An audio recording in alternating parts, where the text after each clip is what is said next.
Numericals on dimensional analysis. Determine the dimension of constants A and B appearing in van der Waals equation P plus A by V square into V minus B equal to RT. Now what is P? P is pressure. What is V? V is volume. What is T? T is temperature. Now, using the principle of homogeneity of dimensions, we can say since only quantities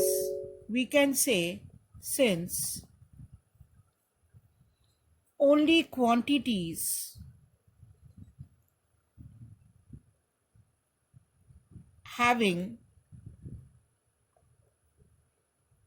the same dimensions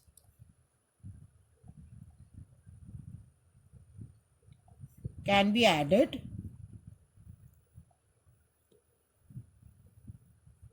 or subtracted. Since only quantities having the same dimensions can be added or subtracted, what can we say?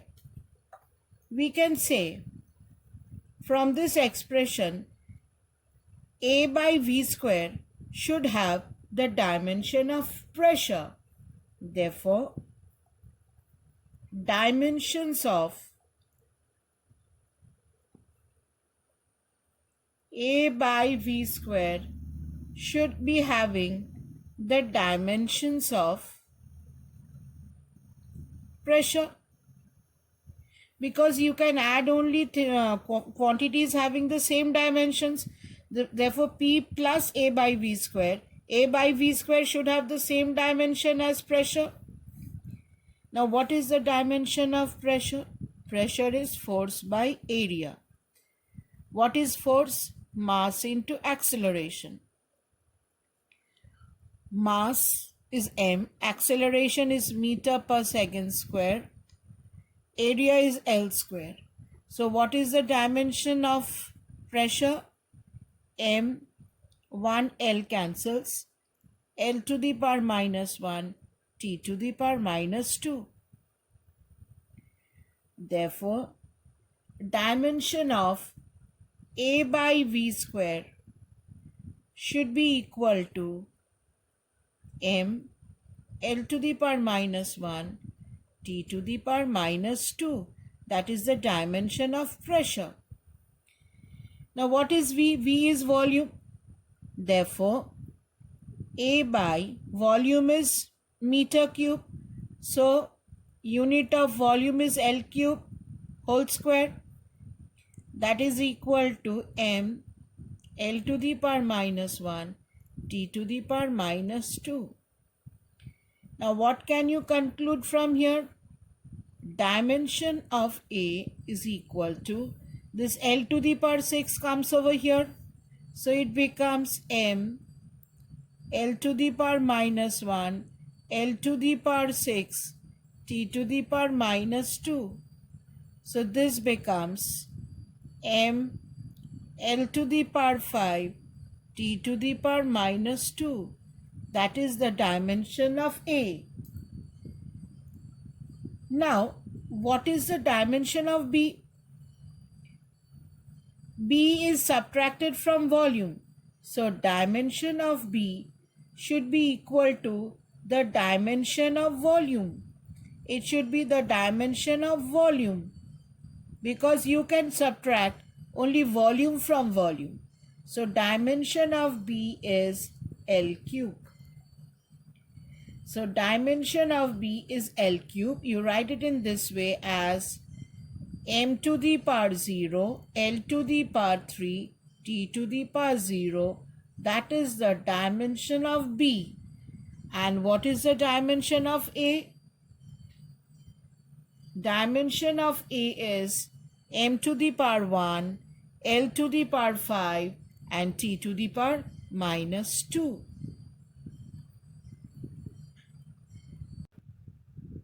if force equal to alpha divided by beta cube plus density, find the dimension of alpha and beta.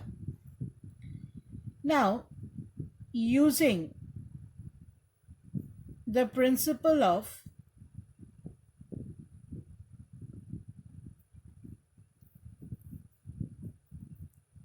homogeneity of dimensions, what do we know?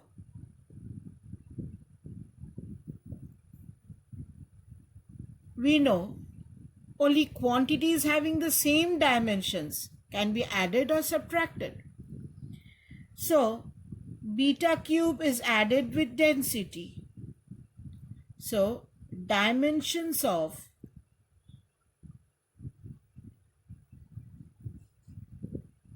beta cube should be equal to dimension of density. Since only physical quantities having the same dimensions can be added. Now, what is the dimension of density? Density is mass by volume. So it will be m by L cube. So it is m to the power 1, L to the power minus 3 and T to the power 0. So here dimension of beta cube should be m to the power 1, L to the power minus 3 and T to the power 0.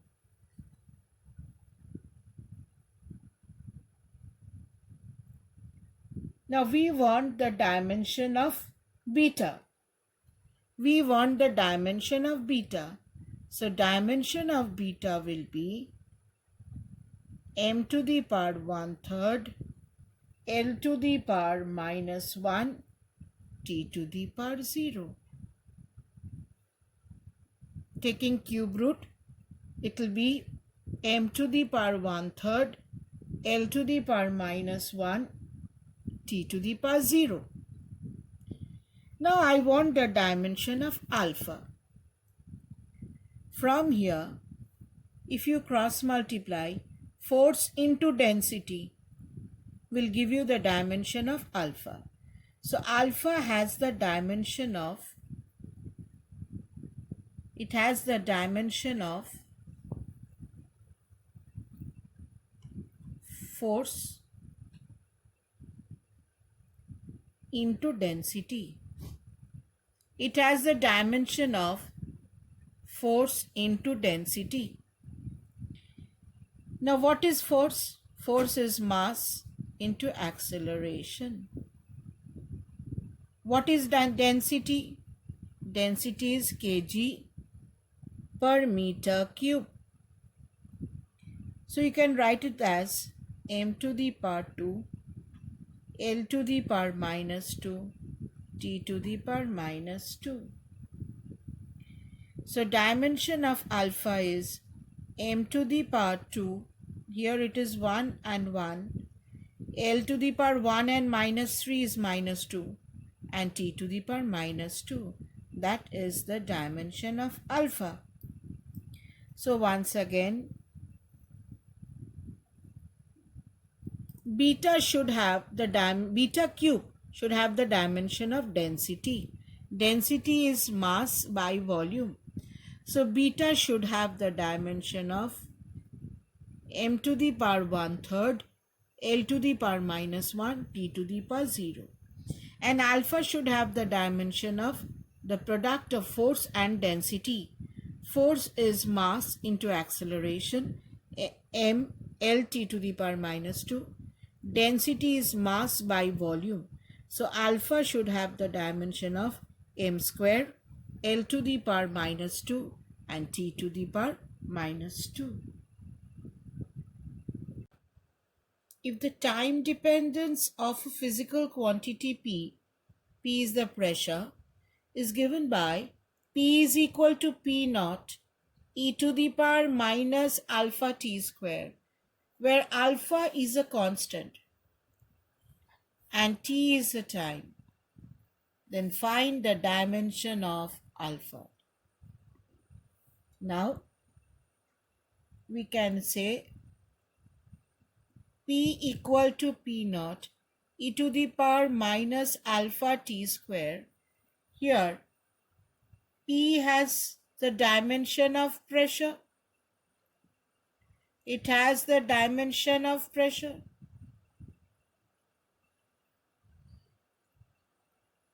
And P naught also has the dimension of pressure.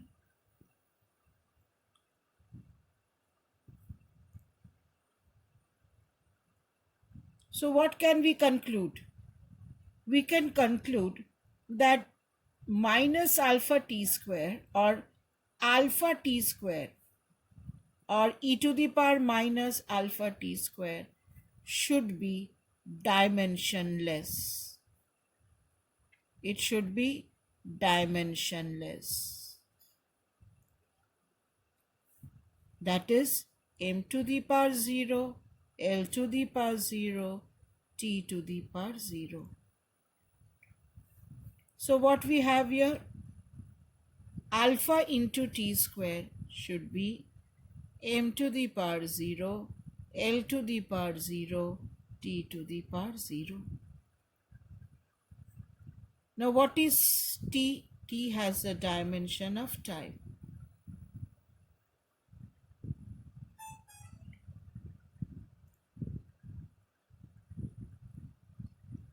So what can we say about the dimension of alpha?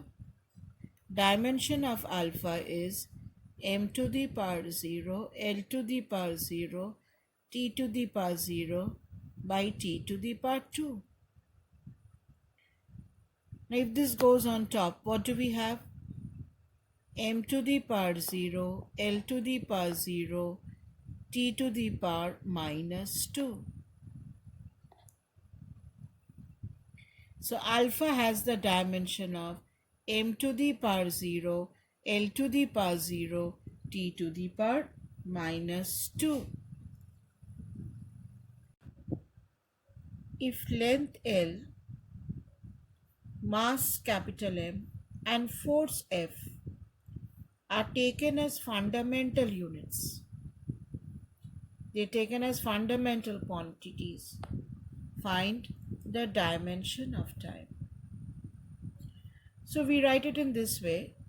Let the dimension of time be equal to L to the power x, L to the power x, m to the power y, and f to the power z,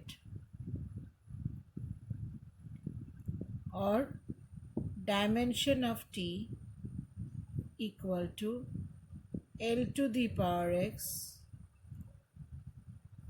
m to the power y. Force is mass into acceleration. Mass acceleration is meter per second square to the power z, or t equal to m to the power y plus z,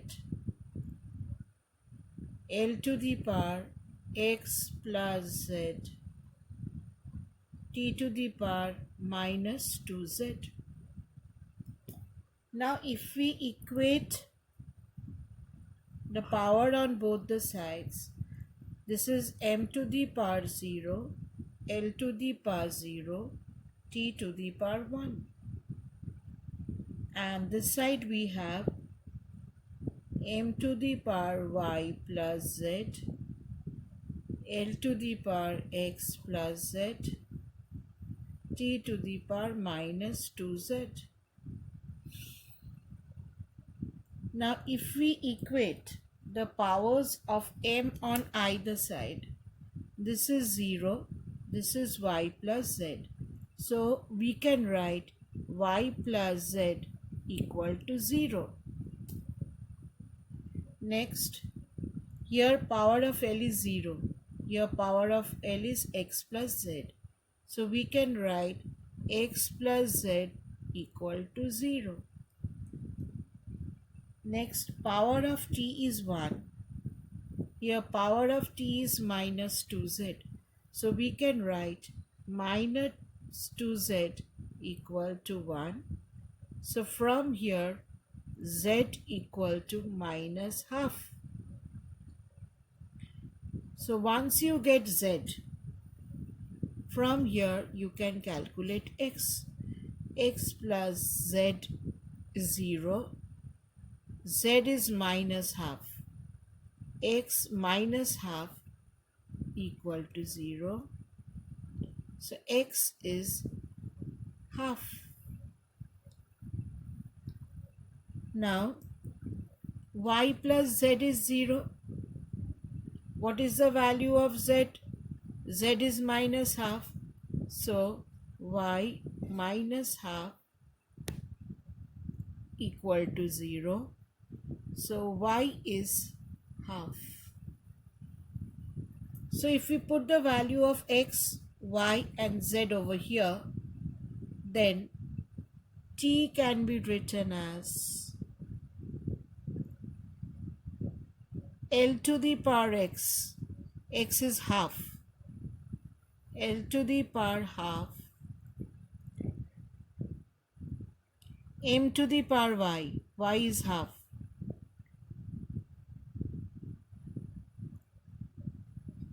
And f to the power z. What is the value of z? Z is minus half. So this can be written as t equal to m to the power half, L to the power half, f to the power minus half.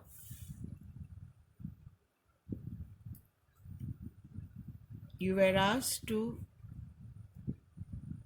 express t in terms of length, mass and force F.